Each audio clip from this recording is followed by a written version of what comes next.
How's it going, y'all? Shane 80 Proof here. So I was making this video because I've been mulling over my thoughts of the new Guilty Gear and the drama that's been surrounding it. And, there's been guys like Juno or Majin Obama or Wooly or Maximilian. They've all had their thoughts on the game, and so has everyone and their three-legged dog. So I figured, why not throw more wood into the fire? Now, I'm not a skilled Guilty Gear player, but I would like to think that I'm competent enough that I can at least discuss my general and jumbled thoughts on gameplay and some of the more larger concerns about the direction of the game. Spoilers, they're optimistic in rationalizing what I believe is Ishwatari's modus operandi in designing the new game. It's hard thinking of a way to start this rant, so I think I should just start with what I think about the simplicity and complexity of fighting games.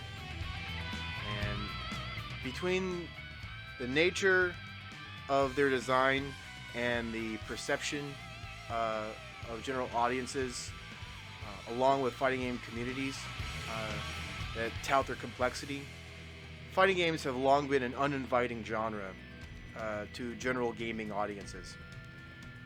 Never mind having to learn all the attack and defense mechanics or move lists or combos or general meta. It's a genre of gaming where there's an expectation or an agreement where even if you train hard and learn all the fundamentals and some of the advanced stuff, you're still going to get your ass beat. And learning all that surface and tertiary stuff simply reduces the likelihood of you getting your ass beat. There's no team member to depend on or to blame.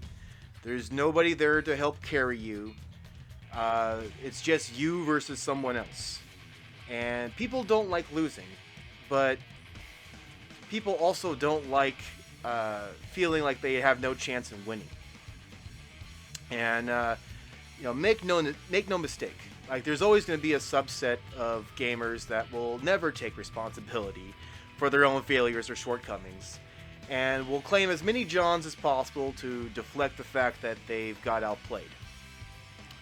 But let's also acknowledge that there are the way some fighting games are designed, the options players have to crush their opponent, especially with degenerate shit, is unattractive and pushes people away from continuing to play.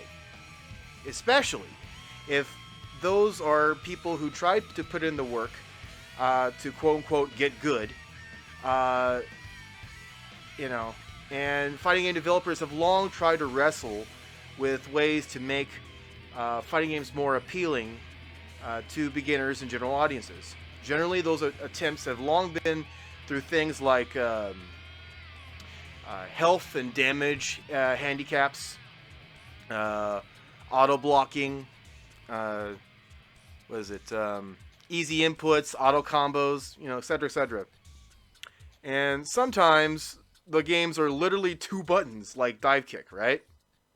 And now dive kick is a prime example of illustrating that fighting games have a nearly irreducible complexity, where regardless of limited options, the more skilled player will still crush beginners by taking what's available in the game and learning a winning strategy and run a train on someone with basically a solved or checkmate solution with just two buttons. Two buttons, right? And there's never going to be a fighting game too simple where the better, more trained player will usually win. I think we can all generally agree with that. But what if the developers flip the script a little bit, and the simplification doesn't simply remove more traditional high-level strategies in fighting games, or simply give players lame training wheel stopgap solutions that only get them to do something vaguely resembling competent play, but instead address the elephant in the room and reduce the number of solved or checkmate situations in the game. Uh, more and more fighting games these days are being developed with their games in mind that both players 1 and 2 have a more tangible opportunity to attack and defend in any given round. Be it the combo breaker system and the Killer Instinct 3, or the Undizzy system in Skullgirls, where are fairly early examples of the more modern era fighting games where developers try to curtail the standard long high damage combos with continued pressure by transforming those games into more mind gamey or reset oriented.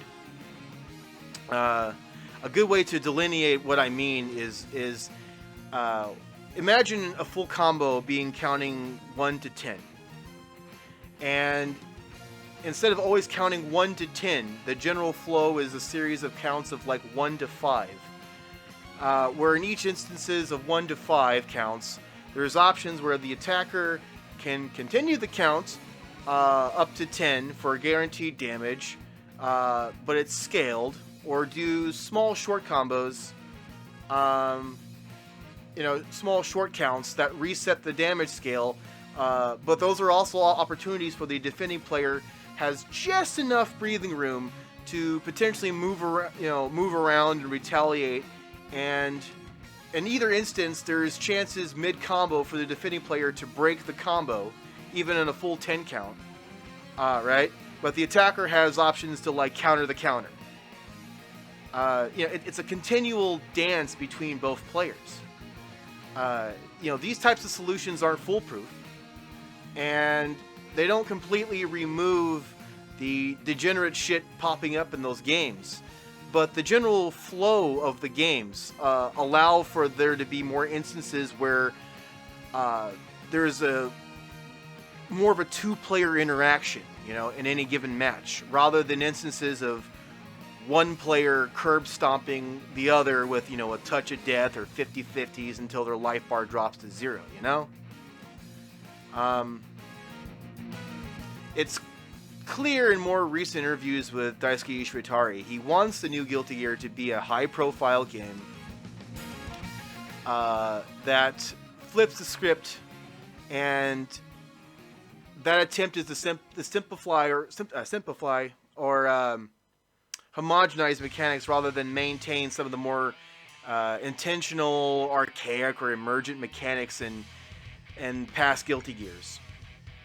Reducing the number of things that one has to learn and consider in any given match is, I think anyways, and I think that's what they're thinking, is that it's beneficial to both the beginner and the veteran. Hear me out. So let's be perfectly honest with ourselves and admit that games like Guilty Gear have a lot of these mechanics that are hurdles onto getting good, and some are not particularly necessary.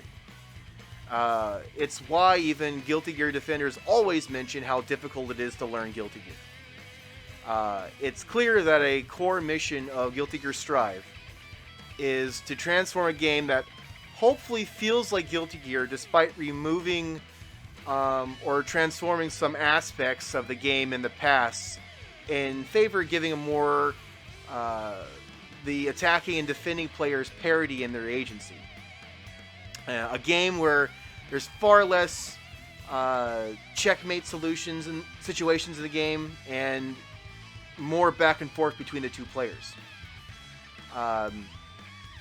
So what are some of these more archaic, intentional, or emergent mechanics that I'm talking about? Well, let's just look at instant blocking. I mean, that's an intentional one, right? The change in Strive is that it no longer, I believe it no longer reduces block stun recovery. It's only meter gain, and some people aren't happy with that. And why are they not happy with it? Well, because instant block was something players kind of needed to do to maybe get out of pressure or use to better punish and reversal. But no one seems to be asking a fairly important question about that, is why is this something that has to be in a game that has metered attack cancels and metered defense systems?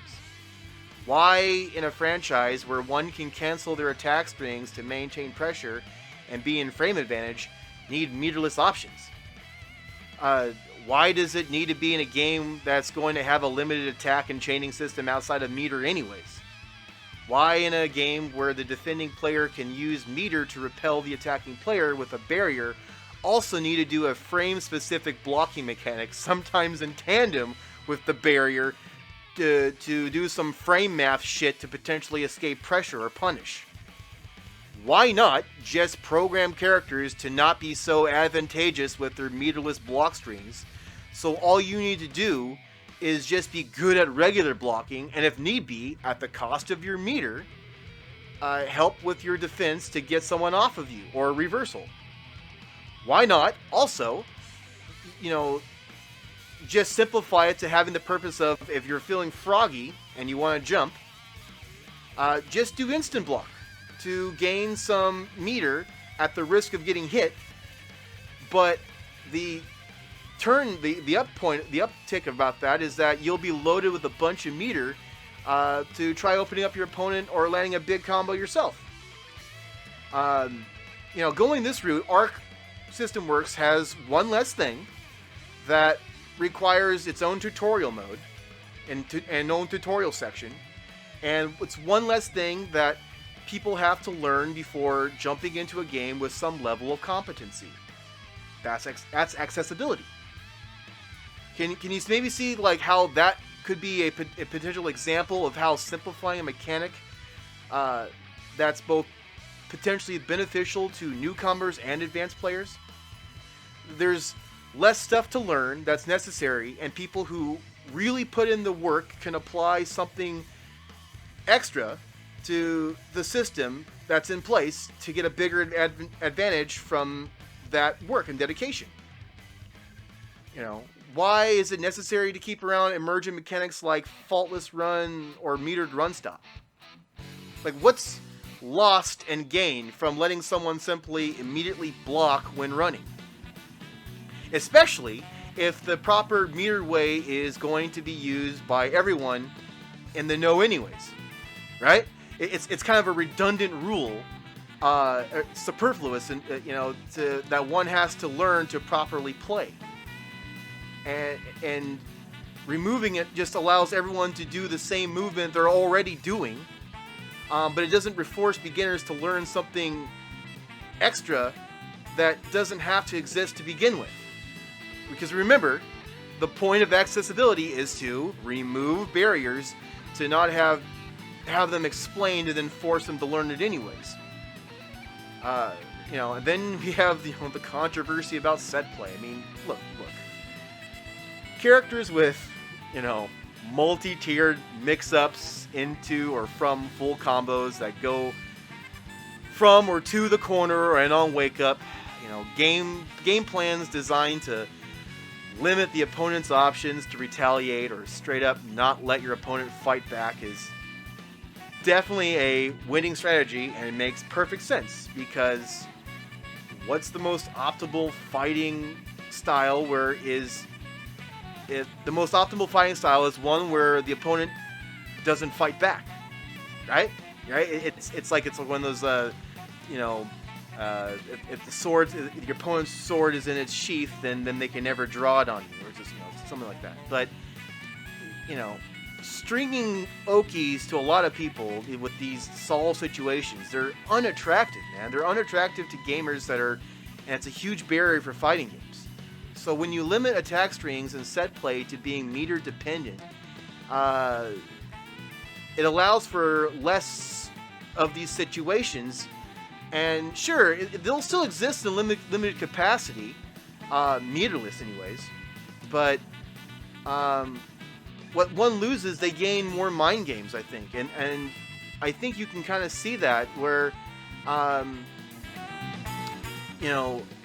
give the defending player more clear agency versus the I guess I'll die feeling, and I'm sure most of you are pretty familiar with. I mean, because, personally speaking, if the attacking player attempting some vortex shit that has to be put just a little more thought into the defending player's options of reversal or escape, this is more of a net positive for both sides, because keeping Guilty Gear the way it's been, it may be interesting to current Gear fans, or real good choice material for commentators to remark how good one's reaction to some 50-50 while doing faultless instant block. But if you think that's something that doesn't scare away casual observers or beginners, then you're fucking delusional. A lot of us that have been playing fighting games for a long time, for decades even, we see this shit as normal. We've literally been beaten down by this blender shit for so long that we see it as normal, but it's highly abnormal to people outside of the fighting game community.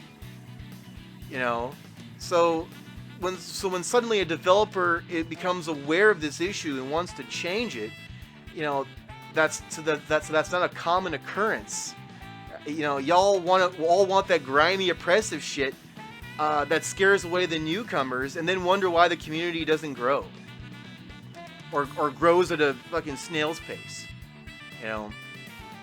And some people's solution to this whole issue is, let's just have a good tutorial mode. Well, man, if a good tutorial mode was the key, then Guilty Gear Xrd Rev 2 should have a massive beginner and casual audience by now. It should be bigger than Sign or Revelator, at least. The game has a fantastic tutorial mode, and yet from what I understand, it's sold less than the previous game.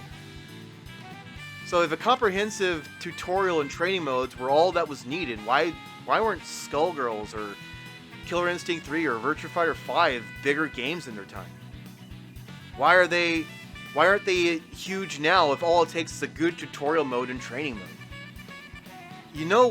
Why tutorial modes are not a panacea to the general lack of growth in fighting games? Okay, well let's suppose that someone new to fighting games wants to learn to play a popular fighting game.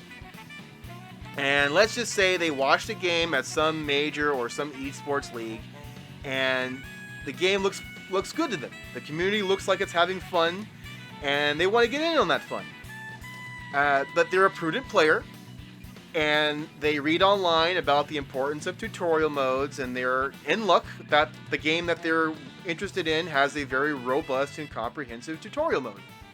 So they go to the tutorial mode, and it's menu after menu after menu with walls of text explaining both the surface and tertiary information on how to play the game properly. And it's got hitbox and hurtbox data, the whole 9 yards. Frame data, everything, right?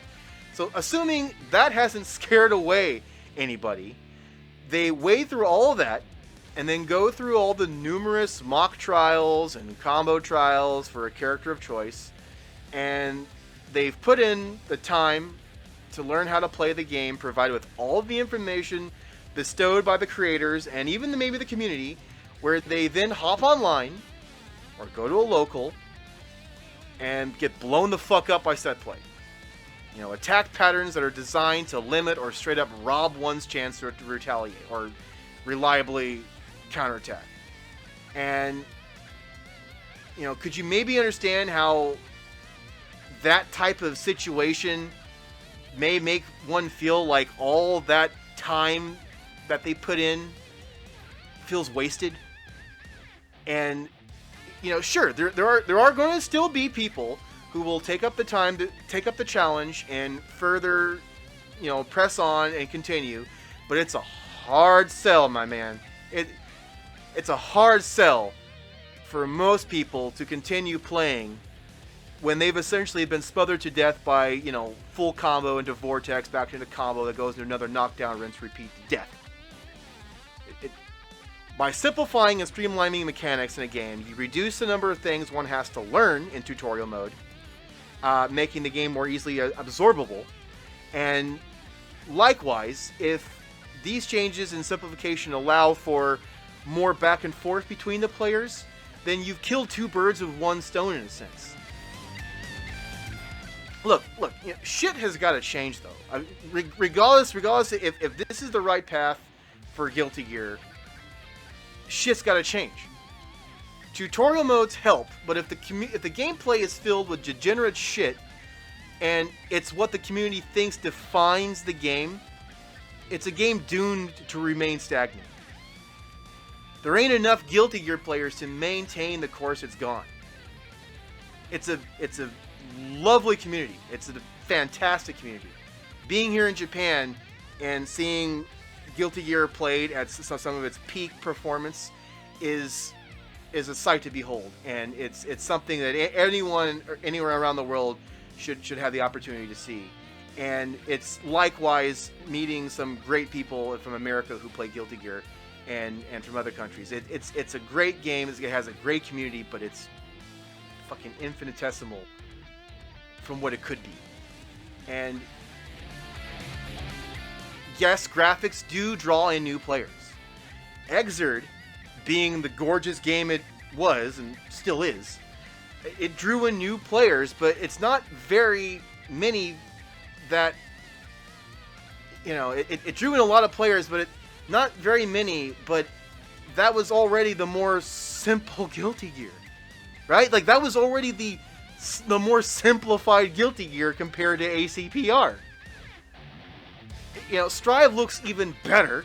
It looks fantastic. I mean, no one can whatever people have thought about the gameplay changes, everyone agrees across the board the game looks fucking fantastic. But if Strive ends up being Xrd R3 or something similar, history will repeat itself. It'll be just another super pretty game that sells okay at best. Shit's gotta change. But Shin, Granblue Versus is already trying to do what Strive is doing. Why do we need two games from Arc with the same game design? Well, first, this seems to be a general modus operandi of all AAA fighting games, at least by the Japanese developers. They're all going this path. Second, Granblue Versus is a licensed game. Arc System Works does not own the brand. Cygames does. Arc System Works has Guilty Gear. ASW wants to create Guilty Gear that has the potential to grow bigger than what Xrd did. ASW wants to continue being doesn't want to continue being a gun for hire to pay the bills with licensed games to finance their own projects. I mean, look at Platinum Games. Although not a fighting game developer, even though that would be kind of interesting. Platinum Games had a similar problem being a gun for hire, from what I understand. And if it wasn't for 2B's deliciously supple ass in Nier Automata, the company would still be in the tank and still making dog shit for Activision. I also think that a lot of people are lacking imagination in what's possible in the new Guilty Gear. Look, it's pretty clear in Strive, at least in the public build, you're drowning in meter. People that have played it so far have remarked on how one is almost never without resources. So, use them. I think we'll still see set play, and we'll still see Okizeme, but it'll just be meter. It'll all be meter based. For moves that don't have hard knockdown, use meter to stay on top of your opponent and continue pressure, or use a move, or use a move before the opponent's recovery frames activate. I know Potemkin in Strive is a huge point of contention for people, especially with his Potemkin Buster throwing the opponent to the other side of the screen. I mean, yeah, at first glance, this sucks, especially since Pot is quite literally throwing away his ability to maintain pressure. Or is he? Dun dun dun. Because what if you can What if you can charge Hammerfall during the Buster animation, and when he throws the opponent, you activate Roman Cancel, execute Hammerfall, and while the opponent is still airborne, do Hammerfall break, and then while they're in recovering, and so you've done massive damage to the opponent, because the damage in the public build was fucking insane, right? But you've done that, and then you've managed to stay close to the target, and you push them closer to the corner, which the corner is pretty scary for Potemkin to be, having your back to. So what's seen as a weakness is a potential strength, with just a little creativity. I mean, I haven't played the game myself, but just like theory crafting on the application of Roman Cancel, that might be possible, right? Give it a shot when the public build or the open beta comes out, But but what was seen as a weakness is now a strength, and it also kind of irked me in how to see so much match footage, and even the VIP footage, and not see what happens with the wall splat if you don't initiate the break. I mean, does the character slide down? Do they just stay there?